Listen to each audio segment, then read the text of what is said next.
Hi, എല്ലാവർക്കും എൻ്റെ പുതിയൊരു വീഡിയോയിലേക്ക് സ്വാഗതം. ഇന്നൊരു സ്ക്വിഡിൻ്റെ റെസിപ്പിയാണ്. കൂന്തൽ പിന്നെ കണവ എന്നൊക്കെ പറയും. അപ്പോൾ അത് എളുപ്പത്തിൽ ഉണ്ടാക്കാൻ പറ്റുന്ന ഒരു റോസ്റ്റിൻ്റെ റെസിപ്പി ആയിട്ടാണ് വന്നിരിക്കുന്നത്. വീഡിയോ ഫുള്ളായി കാണുക. നല്ല ടേസ്റ്റി ആയിട്ട് എളുപ്പത്തിൽ ഉണ്ടാക്കാൻ പറ്റുന്ന ഒരു റെസിപ്പിയാണ്. അപ്പോൾ നേരിട്ടിട്ട് നമുക്ക് റെസിപ്പിയിലേക്ക് കിടക്കാം.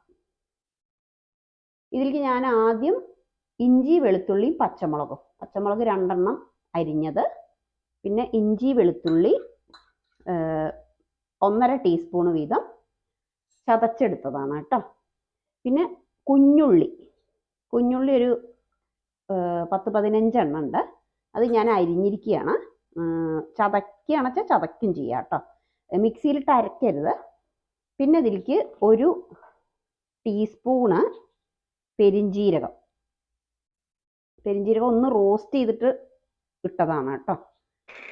കുരുമുളക് പൊടി 1 ടീസ്പൂണ്. ആദ്യം നമുക്ക് ഇതിനൊരു മാരിനേറ്റ് ചെയ്തിട്ടൊന്ന് കുറച്ച് നേരം ഒന്ന് വെക്കണം. അതിന് ശേഷം വേണം നമുക്കിത് റോസ്റ്റ് ചെയ്തെടുക്കാൻ. നല്ല ടേസ്റ്റാണ് കേട്ടോ. അതധികം അങ്ങനെ ഗ്രേവി അധികം ഉണ്ടാവില്ല, അങ്ങനെ പൊതിഞ്ഞിരിക്കുന്ന ഒരു കൺസിസ്റ്റൻസിയാണ് ഉണ്ടാവുക. ഇനി ഇത് അതിലേക്കൊരു 2 ടീസ്പൂണ്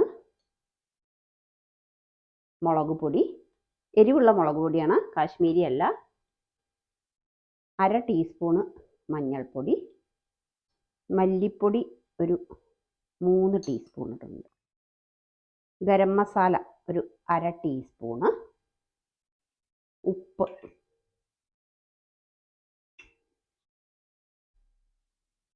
പിന്നെ 1 തണ്ട് കറിവേപ്പില ഇടുന്നുണ്ട്. അതിന് ശേഷം ഒരു ചെറിയ തക്കാളി കൊത്തിയരിഞ്ഞത്. ഇതെല്ലാം കൂടി ഇട്ടിട്ട് ആദ്യം കൈകൊണ്ട് നമുക്ക് നന്നായി ഒന്ന് പിശകിയെടുക്കാം. നന്നായി ആ മസാല എല്ലായിടത്തേക്കും പിടിച്ചതിന് ശേഷം ഞാൻ ചെറിയൊരു ഉരുള പുളിഞ്ഞ ആദ്യം തന്നെ വെള്ളത്തിൽ കലക്കി വെച്ചിട്ടുണ്ട്. ആ പുളിയും കൂടി ഒഴിച്ചു. അതിന് ശേഷം നന്നായി മിക്സ് ചെയ്തിട്ട് ഒരു 15 മിനിറ്റ് നമുക്ക് ഇത് അടച്ചു വയ്ക്കാം. ഒരു കടായിലേക്ക് ഇതാ വെളിച്ചെണ്ണ ഒഴിക്കുന്നുണ്ട്. ഇതിലേക്കൊരു വലിയ സവാള കൊത്തിയരിഞ്ഞതും കറിവേപ്പിലയും കൂടി ഇടുന്നുണ്ട്.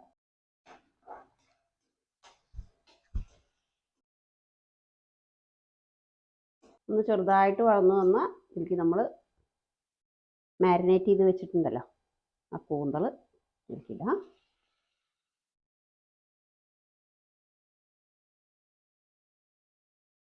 മസാലയോട് ചേർത്തിട്ടില്ല കേട്ടോ. ഇതിനൊന്നും ചേർക്കണ്ട. മുളക് പൊടി, മല്ലിപ്പൊടി, കുരുമുളക് പൊടി എല്ലാം ഇതിലിട്ടിട്ടുണ്ട്. മിക്സ് ചെയ്തതിന് ശേഷം ഒന്ന് അടച്ചു വെക്കാം കേട്ടോ. അപ്പോൾ ഒന്ന് തുറന്ന് ഒന്ന് ഇളക്കി കൊടുക്കാം. കുറച്ച് വെള്ളം ഇറങ്ങി വരും കേട്ടോ. ഇനിയിപ്പോൾ അടയ്ക്കണം എന്നില്ല, തുറന്ന് വെച്ചിട്ട് തന്നെ ഒന്ന് വറ്റിച്ചെടുക്കാം. അപ്പോൾ അത് സ്ലോ ആയിട്ട് വേണം കുക്ക് ചെയ്തെടുക്കാൻ. ഒരു 10-25 മിനിറ്റോളം സ്ലോ കുക്കിംഗ് ആയിട്ട് അപ്പോൾ കറക്റ്റായിട്ട് വെന്ത് കിട്ടും. ഒന്നും കൂടി വറ്റിയൊന്ന് മസാല പൊതിഞ്ഞൊരു പരുവാവട്ടെ. ഒരു 5 മിനിറ്റ് കൂടി കഴിയട്ടെ. അപ്പോൾ നമ്മുടെ കറി റോസ്റ്റ് റെഡിയാവും. ഓവർ കുക്കും ആവരുത് കേട്ടോ.